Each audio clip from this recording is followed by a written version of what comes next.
Hello everyone, JKD with JKD, please on your more. It's another beautiful golden state to be alive. Time for day 4 of rest, relaxation, and recovery for JKD. So I mentioned, hey, this is actually rest, relaxation, recovery for JKD. So why have I not mentioned specifics on JKD? Well, guess what? I'm getting there. That's what I'm talking about today. So let's say you're just completely annihilating yourself intensely. You're doing squats and punches, boom, boom, boom, boom. You're doing some different kicks, whatever it is, boom, boom, boom, and you've been going at it for a while.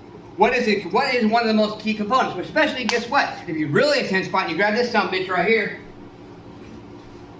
Oh, the kettlebell. So you're doing some crazy ass shit here. Boom, but this doesn't seem so crazy. But let's say you're gonna go ahead and do some punches. What specific muscles are you actually using? And that's what you want to think about when you're actually sitting there and doing different exercises. And how do you fully recover and rest and everything with these specific muscles? Work, train, and cool down those specific muscles. So if you're using your shoulders a lot, doing a lot of punches, yes, using your shoulders, using your forearms, you're using your triceps, boom. Okay, things like that. How do you do that? Well, one of the best ways to do that is simply push-ups. Do what I call cool down push-ups, okay? So like I said, I do most of my push-ups with fingertips, okay? You don't have to do that, but when you do that, what you want to do is you do about 5 coming down a little bit slow and rest at the bottom. Watch. 1,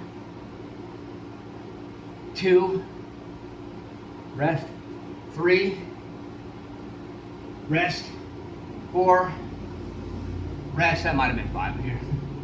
5, rest. Okay? And you can do different variations, but when you do them, focus on actually stretching the muscle, focus on cooling the muscle down, and then you want to do what's called venous return to the heart. Okay? Because if you don't do this, you're working one specific area. So let's say you're doing your upper body mainly, doing some punches, and say you're doing some shoulder training with weights.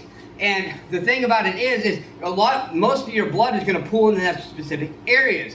What happens is, to enhance your recovery, you actually want to get what's called venous return to the heart. Because if not, all that blood's going to pool in there. Now, obviously, it's not going to stay there. Your blood's still going to flow throughout your body, but not as efficiently. And what's going to happen is it's going to take longer to recover. You're going to most likely be more sore, and you're actually missing out on heart health benefits that could really, honestly, help you later in life for overall health. Okay, so what venous return to the heart is getting that blood flow pumped back throughout the entire body. So how do you do that? You jog in place, jog around your apartment, your house, or whatever, or you go outside and go for a light jog, because that is going to get that blood flow going, push back through your entire body. I recommend a minimum of 3, maybe 5 minutes, or whatever it is. I do this after every single training session, whether light, moderate, or intense, every single training session. So do these things, and do the things you don't want to do and embrace more discomfort today. Believe in yourself, believe you can do it, and believe that you deserve a smack punch. Kick that like button, just don't break it. Let's get out there and do something. Do more than what you did yesterday. Get your ass up today and grind. What have you done today to push yourself, to grind, to embrace